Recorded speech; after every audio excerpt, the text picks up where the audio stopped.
세계 증시는 빠르게, 우리 증시는 폭넓게 3분 증시입니다. 연합인포맥스 이민재 기자와 함께합니다. 안녕하십니까? 네, 안녕하십니까? 네, 먼저 어제 있었던 미국 증시 상황부터 정리해 주시죠.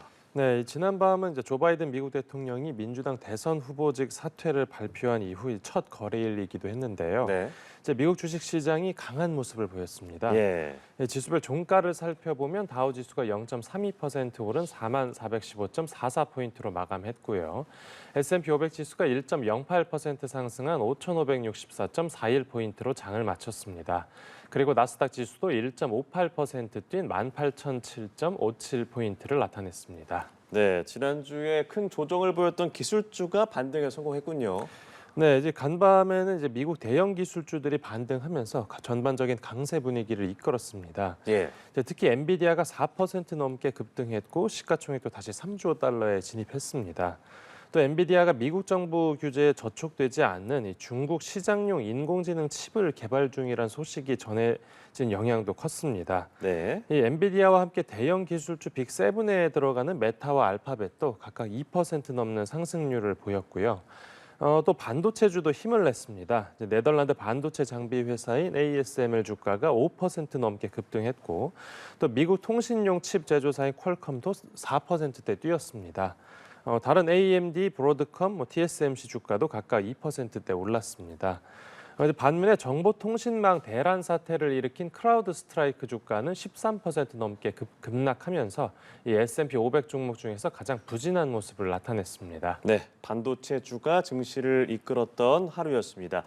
실적 발표를 앞둔 테슬라 주가가 크게 올랐다고요? 네, 그렇습니다. 이 테슬라가 간밤 기술주 반등 분위기에 합류하면서 주가가 5% 넘게 오르고 또 시가총액도 8천억 달러를 다시 돌파했습니다. 예.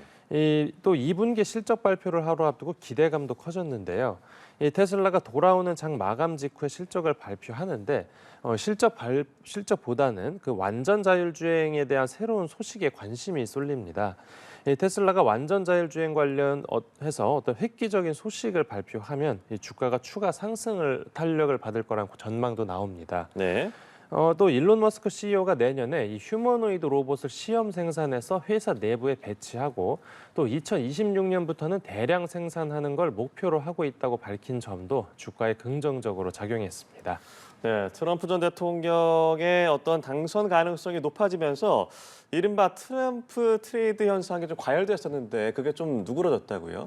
네, 맞습니다. 이 바이든 대통령이 전격 사퇴하면서 지난주까지 트럼프 전 대통령의 대선 승리를 점치던 분위기에 변화가 생겼습니다. 예. 이제 온라인 배팅 사이트에서 트럼프 당선 확률이 낮아진 걸로 나타났는데요.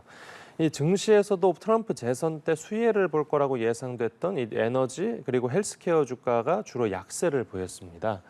이 에너지 기업 가운데서는 옥시덴탈 페트롤리엄 주가가 3% 가까이 내렸고 또 코노코필립스가 2% 가까이 떨어졌습니다.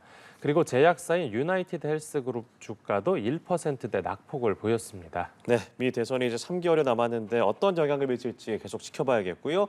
국내 증시 살펴보죠. 어제 코스피 시장은 어땠습니까? 네, 어제 코스피 시장은 약세를 나타냈습니다. 네. 이제 주말에 나온 바이든 대통령의 사퇴 소식이 이제 미국보다 하루 먼저 우리 증시에 반영됐는데 이런 어떤 정치 불확실성이 시장 우려를 키웠습니다. 이 코스피 지수는 1.14% 내린 2,763.51포인트로 마감했고 또 코스닥 지수도 2% 넘게 급락했습니다. 이 코스피 시장에서는 외국인과 기관이 다 합해서 1,000억 원 넘게 팔면서 지수를 끌어내렸습니다. 이제 외국인은 4거래일 연속으로 순매도세를 이어갔습니다. 그리고 어제는 일본과 대만 그리고 상하이 같은 아시아 금융시장 전반이 약세를 보인 점도 국내 지수 하락에 한몫했습니다. 네. 이제 우리 장중에는 이제 중국 중앙은행인 인민은행이 시장 예상을 깨고 사실상 기준금리 역할을 하는 대출 우대금리를 이제 5개월 만에 인하했는데 국내 증시에 미치는 영향은 제한적이었습니다. 네, 미 증시의 영향을 받기 전이어서 그런지 반도체와 2차 전지 부문에서 우리 증시는 약세를 보였군요. 네, 맞습니다. 그러니까 지난주에 미국 기술주 약세를 보인 데 연동해서 네. 어제 이제 국내 반도체주들이 대체로 하방 압력을 받았는데요. 이 삼성전자가 1.66% 그리고 SK 하이닉스가 2.15% 떨어졌습니다. 특히 하이닉스의 경우에는 모건 스탠리가 아시아와 신흥시장 기술주 투자 의견을 중립으로 낮췄고 또 SK 하이닉스, TSMC, 도쿄 일렉트론 같은 이 주요 인공지능 반도체 관련 종목들을 어떤 관심 목록에서 뺀 영향이 작용했습니다. 예. 그리고 반도체뿐만 아니라 2차 전지 관련주도 약세를 연출했는데 이 LG 에너지 솔루션이 5% 가까이 급락했고 삼성 SDI가 4%대, 포스코홀딩스가 2%대 낙폭을 기록했습니다. 이 2차 전지 약세에는 지난주 테슬라가 캘리포니아주에서 부진한 판매를 기록했다는 소식이 전해진 여파가 컸습니다. 네, 알겠습니다. 오늘 말씀 여기까지 들어보죠. 3분 증시 연합인포맥스 이민재 기자와 함께했습니다. 고맙습니다. 네, 감사합니다.